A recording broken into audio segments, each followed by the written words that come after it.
রাধে রাধে বন্ধুরা, তোমরা কেমন আছো? আশা করছি ভালোই আছো। আমিও ঠাকুরের আশীর্বাদে ভালোই আছি। বন্ধুরা, আমার এক ফেসবুক বোন আমার পূজা করা ও ঠাকুর ঘরকে খুব পছন্দ করে। জানো তো বোন, এসব কিছু আমার মায়ের থেকে পাওয়া।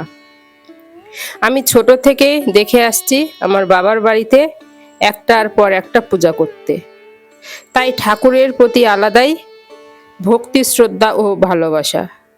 আর আমি ছোট থেকেই বাড়ির নিত্য পুজো ও সন্ধ্যা এসব করতাম। কোনো কিছু ভুল হলে মা বলে দিতেন, এরম না ওরম করে কর। এইভাবে ধাপে ধাপে একটু চেষ্টা করি ঠাকুরের সেবা করার। আমি মাকে আগে বলতাম, মা তোমার এত দেরি হয় কেন ঠাকুর ঘরে? কি করো তুমি এতক্ষণ ঠাকুর ঘরে? আমার মাও প্রায় সারা দিনটাই পুজোর ঘরে টাইম দিতেন এবং অনেক নিয়ম নিষ্ঠা করে পুজো করতেন। আর এখন আমি এত নিয়ম নিষ্ঠা করে পূজা করি আর ভাবি, নিয়ম নিষ্ঠা করে পূজা করলে টাইম তো লাগবেই। কিন্তু আমার দুর্ভাগ্য, আজ আমার মা নেই। আমার মা থাকলে আমার পূজার ঘর আর পূজা দেখে খুবই খুশি হতেন।